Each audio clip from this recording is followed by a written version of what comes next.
The day my boss handed my promotion to Brittany, I smiled. I even shook her hand and said, "Congratulations." But inside, I was already tearing him apart piece by piece in my mind. You see, I'd spent 3 years at that company, coming in early, staying late, skipping vacations, all because he'd promised me that role. "Just keep proving yourself, Sarah," he'd say. And I did. Right up until the moment he stood in front of the entire office, grinning like it was some kind of joke, and announced Brittany's name instead of mine. And then he had the nerve to pull me aside afterward, clapped me on the shoulder like we were old friends and said, "I need you to train her." Just like that. No apology, no explanation, just show her the ropes. As if my dreams were some kind of classroom assignment. That's when I knew. This wasn't just a betrayal, it was a test. And if he thought I'd roll over and play dead, oh, he was about to learn exactly how wrong he was. I started at that company 5 years ago. First one in, last one out. Every project, every deadline, I made sure it got done. The boss called me his go-to person. The team relied on me. I didn't mind. I liked the work. I was good at it. Then came the McKinley deal. Big client, tight deadline. The boss pulled me into his office. "This one's yours," he said. "Knock it out of the park, and that manager role is yours." I worked nights, weekends, skipped my sister's birthday. The deal closed. Record numbers. The client sent a thank you email to the whole team. My name at the top. 2 weeks later, the boss called me in. I thought it was finally happening. He leaned back in his chair. "Sarah, you're invaluable, truly, but we're going in a different direction." I asked what that meant. He just smiled. "You'll see Monday." Monday came. The team gathered. The boss cleared his throat. "Big news," he said. "Effective immediately. Brittany is your new manager." Brittany, who started 6 months ago, who missed half her deadlines, who called me at midnight twice to fix her mistakes. The room clapped. I stood there. The boss looked right at me.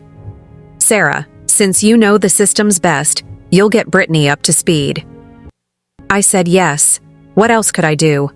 But that night, I made a list. Every favor I'd done, every time I'd saved them, every promise he'd broken. And I started planning. It started with a closed-door meeting last March. The boss called me in, shut the door, and gave me that look, the one that says big things are coming.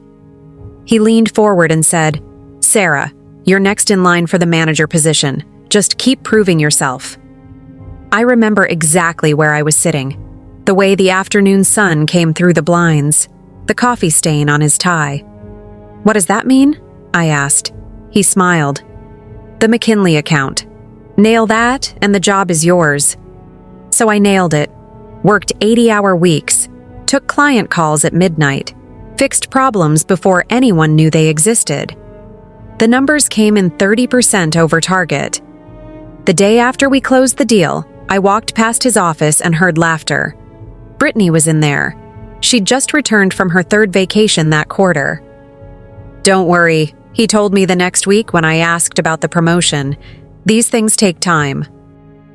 Then came the company retreat. I overheard him talking to the VP by the bar. "Brittany's got the right energy for leadership," he said. "She's management material." I stood there holding 2 drinks, one for me, one for him, put his down on a table and walked away. The following Monday, they announced her promotion. At the team meeting, the boss looked right at me when he said, "Sometimes the best person for the job isn't who you expect." I kept my face still, nodded along, waited until I got to the parking lot to scream into my steering wheel. That's when I started keeping records. Every promise, every lie, every time my work got credited to someone else. The file got thick fast. The email came through at 4:37 p.m. on a Friday. "Team, as part of Brittany's transition into her new role, Sarah will be overseeing her training. Please give them both your full cooperation." I read it 3 times. The words didn't change. My phone buzzed. The boss. My office. Now. He was leaning against his desk when I walked in. This is a great opportunity for you, he said. Show me what you're made of. You want me to train her? After everything? Think of it as mentorship. He adjusted his cufflinks. Unless you're not up for it. I took a deep breath. When do we start? Monday. Full knowledge transfer. Everything you know. Brittany appeared in the doorway. Sarah, I'm so excited to learn from you. Her smile didn't reach her eyes. The first training session was worse than I imagined. She arrived 15 minutes late, Starbucks in hand. Sorry, traffic was crazy. I showed her the client files. This is the Henderson account. We've managed it for 3 years. She scrolled through my notes. This is so much work. Maybe we should simplify the process. It's not simple because clients aren't simple. She laughed. You take this so seriously. At lunch, I saw them together in the break room, the boss whispering something that made Brittany giggle. He caught me looking and raised his coffee cup in a toast. That afternoon, I found the first discrepancy. My name had been removed from the McKinley project docs, just Brittany's now. I opened a blank document and started typing. A list of names, dates, facts. This wasn't training anymore. This was evidence. Monday morning, Brittany walked in wearing my exact outfit. Same blazer, same shoes. Great minds, she said with a wink. The boss called us into the conference room. Let's hear your thoughts on the Thompson proposal, he said, looking at Brittany. I opened my mouth to speak, but Brittany jumped in. We need to restructure their entire marketing approach. Word for word from the document I'd emailed her the night before. Brilliant, the boss said. Exactly what I was thinking. I stared at my notebook. The page was filled with the same ideas, written 2 days earlier. Wednesday's team meeting was worse. I presented the new client strategy I'd been working on for weeks. Halfway through, Brittany interrupted. What Sarah means to say is... Then repeated my points back slightly differently. Now that's leadership. The boss nodded. By Friday, it was a pattern. I'd explain something to Brittany in private, then hear her present it as her own in meetings. The team started going to her with questions, even about projects she'd never worked on. The final straw came during the monthly review. The VP asked about our progress with the new software system, the one I'd implemented single-handedly. Brittany's done amazing work getting us up to speed, the boss said. I looked at Brittany. She didn't even flinch. It was a team effort, she smiled. That afternoon, I found my name removed from the project entirely in the company portal. Just Brittany listed as lead. I took a screenshot, then another, and another. The folder on my desktop labeled training materials was getting full, too full to ignore. One night I stayed late, long after everyone left. The office was quiet except for the hum of the server room. I sat at my desk, staring at Brittany's name on the organizational chart where mine should have been. I logged into the shared drive and searched her name. Found her resume from when she applied. Average school. Short stints at 3 previous companies. Nothing special. Then I checked the hiring records. She'd been brought in as a junior analyst. No management experience. No special qualifications. I pulled up the company directory, searched for connections. That's when I saw it. Her college alumni page listed our boss as a distinguished graduate from the same school. Same years. The next morning, I came in early again, waited until the cleaning staff passed by. Then I walked straight to the file room. The McKinley deal paperwork was there. I flipped through the pages, my signature on all the work. But the final approval sheet? Brittany's name neatly typed where mine should have been. I took photos with my phone, every page, every signature. Later that week, I accidentally walked by the boss's office when his door was cracked. He was on the phone. Don't worry, she'll be gone soon enough. Just keep playing along. I kept walking, straight to the bathroom, locked myself in a stall and opened my notes app, started a new list, names, dates, conversations. By lunchtime, I had 3 pages. That afternoon, David from accounting dropped a folder near my desk. When I picked it up, a sticky note fell out. Check page 17. I waited until I got home to look. Page 17 was an expense report. 4 dinners at expensive restaurants, boss and Brittany, all marked client meetings. I knew one of those dates. I'd been home with food poisoning. The next morning, I bought a small voice recorder. 2 weeks after I started collecting evidence, David from accounting caught me in the break room. He waited until we were alone, then spoke without looking up from his coffee. "You're digging into the Brittany thing." I nearly dropped my mug. "I don't know what you're talking about." David slid a USB drive across the counter. "Be careful. HR won't help you." Then he walked out. That night, I plugged the drive into my laptop at home. Password protected. The hint? Where we met. I tried every variation. The company name, the building address. Nothing worked. The next morning, I saw David at the coffee machine. "Remember orientation?" he said casually. "Third floor conference room. Terrible donuts." Back home, I typed orientation 2019. The drive opened. Inside were files, expense reports, emails, performance reviews.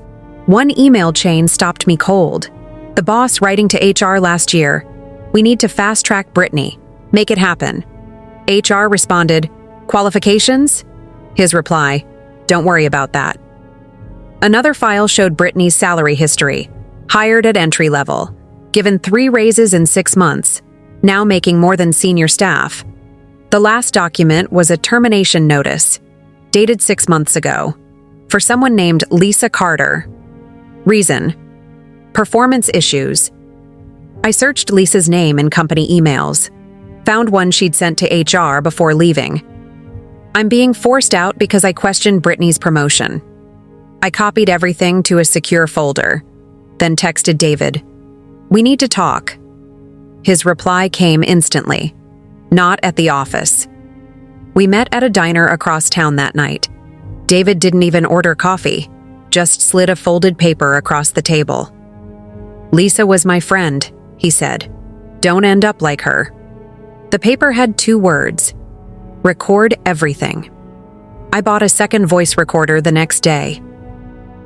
The next morning, I walked into the office with a plan. I smiled at Brittany, asked about her weekend, offered to help with the quarterly reports. When the boss called me in, I nodded along as he explained how valuable I was to the team. "We really appreciate your cooperation," he said. "Of course," I told him. "Anything for the company." That afternoon, I set up a new email account, not my usual one. Something untraceable. Every night, I sent copies of everything to it. Documents, photos, voice memos. I started carrying 2 phones. The company one, always charged, always visible. My personal one, always recording, always hidden. At meetings, I let Brittany take credit. When she presented my work as hers, I just smiled. "Great idea," I'd say. "Really innovative approach." The boss started relaxing around me again. Stopped watching what he said. One afternoon, he leaned back in his chair. "See? This is how teams should work. No drama." "You're right," I agreed. No drama at all. Meanwhile, my files grew. I recorded conversations where the boss admitted knowing Brittany before hiring her. Saved emails where he instructed accounting to approve her questionable expenses. One Tuesday, Brittany asked me to review her presentation. "Just clean it up," she said. "You're so good at the details." I found 3 major errors that would have embarrassed her in front of clients. Fixed them all. Then saved a copy of the original with her mistakes. The day before the big client meeting, I accidentally left my notebook open on my desk. Pages of perfect notes about the project. Right where the boss would see them. He did. And the next morning, Brittany's presentation suddenly included all my talking points. Word for word. I sat in the back of the conference room during the meeting. smiling, recording, watching. The trap was set. All I had to do was wait. David's USB drive held more than I expected. Much more. I found the folder labeled Promotions late one night. Inside were scanned documents, handwritten notes between the boss and Thompson from finance. The dates went back to before Brittany was even hired. Fast track candidate, one note said. Alumni connection. Will handle. Another showed dollar amounts. Bonuses paid to Thompson every time Brittany got a raise. The numbers matched exactly. Then I found the email chain. The boss writing to Thompson last year. We need to make this happen. The usual arrangement? Thompson's reply, 20% this time. Market's tight. The boss, done. Attached was a scanned contract, not official company paperwork, something typed privately, outlining payments for Brittany's promotions, signed by both of them. I checked the dates against company records. Each payment lined up with Brittany moving up. Analyst to specialist, specialist to supervisor, supervisor to manager. The last document was a termination notice for someone named Reynolds in HR, dated right after Brittany's promotion to manager. Reason: policy violations. I searched Reynolds' name, found an old complaint filed with corporate, unethical promotion practices, marked resolved, no action. That night, I made 3 copies of everything. 1 on a new USB, 1 in my secure email, 1 printed out and mailed to a P.O. box I'd rented across town. The next morning, I forgot my phone on my desk when the boss called me in, left it recording in my top drawer. About time you came around, he said. I knew you'd see things our way. I smiled. Oh, I see everything now. When I got back to my desk, the recording was still running. 2 hours of perfect audio. The weapon was loaded. All I had to do was pull the trigger. I waited until 3:17 a.m. on a Sunday to hit send. The email went to 3 addresses: the CEO's private account, the board chairman, and the general counsel. No subject line, just 1 sentence. Ask Thompson about the promotion payments. Attached were 12 files: the handwritten notes, the secret contract, the termination records, every piece of evidence cleanly scanned, clearly labeled. Then I sent a second email, this one to the company's biggest client. You should review invoice not 4472, it said. Attached was Brittany's approved expense report for their business dinner, the same night company records showed her at a concert in another state. At 6 a.m., I walked to an internet cafe across town, created a new account on an industry forum, posted 1 document, the boss's email about the usual arrangement, with no comment, just the hashtag #JerCorporateCorruption. By 8:30, the post had 50 shares. By 90, over 200. I watched from my desk on Monday as the CEO's assistant rushed into the boss's office.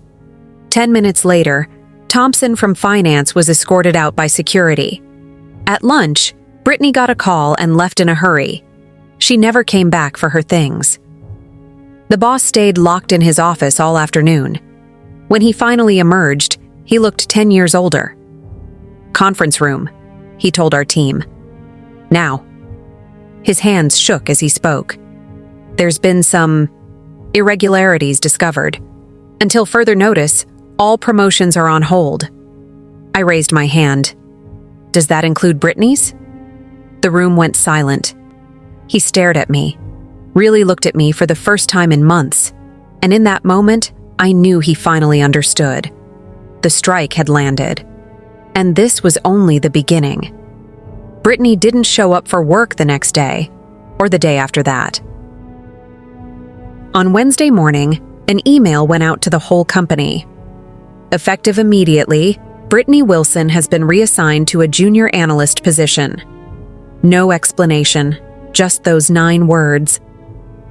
I saw her that afternoon, clearing out her manager's office. The glass walls showed everything. The way her hands shook as she packed photos into a cardboard box. the expensive pens she tried to slip into her purse before thinking better of it. The boss walked by without looking at her. At 4:30, the CEO called an all-hands meeting. He stood in front of the room looking tired. "Some of you may have heard rumors," he said. "Let me be clear. We do not tolerate unethical behavior at this company." Nobody asked what he meant. Nobody had to. After the meeting, I found Brittany at the coffee machine.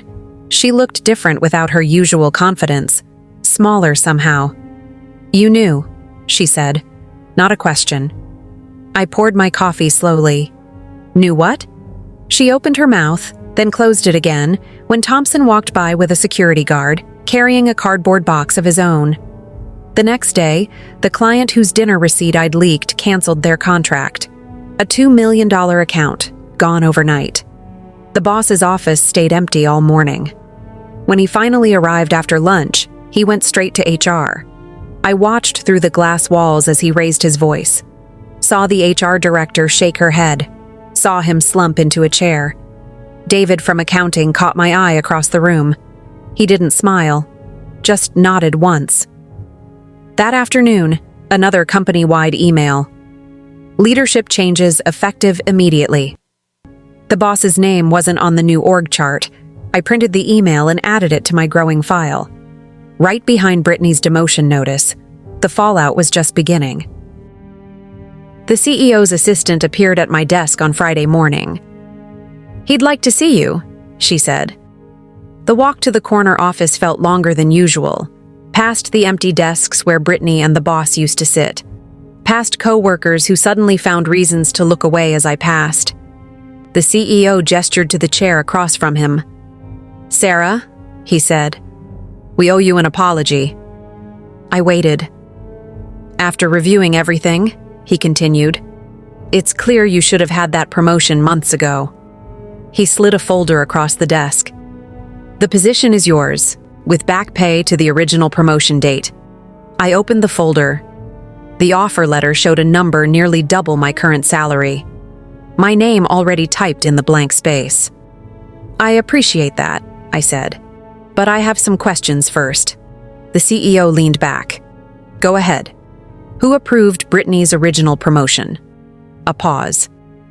"The board is still investigating that." "Who signed off on the payments to Thompson?" Another pause. "That individual is no longer with the company." I closed the folder, pushed it back across the desk. "I need time to think about this." The CEO's expression changed. "Is this about money? It's not about money," I said. "It's about working for people who let this happen in the first place." I stood up. The CEO stood too. "Sarah, be reasonable. This is what you wanted, isn't it?" "It was," I said, before I realized how deep the rot goes. Back at my desk, I found David waiting. He didn't ask about the meeting, just handed me a business card. "Friend of mine starting a new firm," he said. "They're looking for someone with your skills." I turned the card over. The logo was unfamiliar. The title underneath my name read Senior Manager. That night, I drafted my resignation, attached every piece of evidence I'd collected, set it to send to the entire company at 8 a.m. Monday. Then I texted the number on David's card. "Let's talk." The reply came instantly. "Lunch tomorrow?" I looked at the offer letter still sitting on my kitchen table. The CEO's signature at the bottom. "Tomorrow works," I wrote back. And for the first time in months, I slept through the night. 6 months later, I sat in my new office with a stack of resumes in front of me. The name at the top of the first one made me pause. Michael Chen, Senior Analyst. I remembered Michael, one of the hardest workers at my old company. Always stayed late, never complained. Passed over for promotion 3 times. I called him first. "Remember that project you did last year?" I asked when he picked up. "The one the boss took credit for?" A long silence. Then, "Yeah. I'm starting a new division at Crawford Sons. Need someone to run analytics. Salary's 40% more than you're making now." Another pause. "Who else is coming?" I smiled. Who do you want me to call next? The next week, 5 of my former co-workers started at Crawford. The best ones. The ones who actually did the work while people like Brittany took the credit. Meanwhile, my old company struggled. The client exodus continued. The stock price dropped. Industry blogs called it the collapse of a corporate culture. One afternoon, my assistant buzzed me. "There's a Brittany Wilson here to see you. Says she knows you?" I looked through the glass. Brittany stood in the lobby, clutching a resume. Her suit wasn't as nice as the ones she used to wear. "Tell her we're not hiring," I said, then reconsidered. "Actually, send her in." Brittany sat across from me, back straight, trying to look confident. "I heard you were building a team," she began. I let her finish her pitch, watched her hands shake as she talked about wanting a fresh start. When she finished, I leaned forward. "Remember Lisa Carter? The one you replaced?" Brittany's face went pale. I slid her resume back across the desk.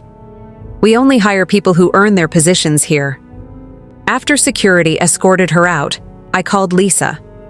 Offered her Brittany's would-have-been job at twice the salary.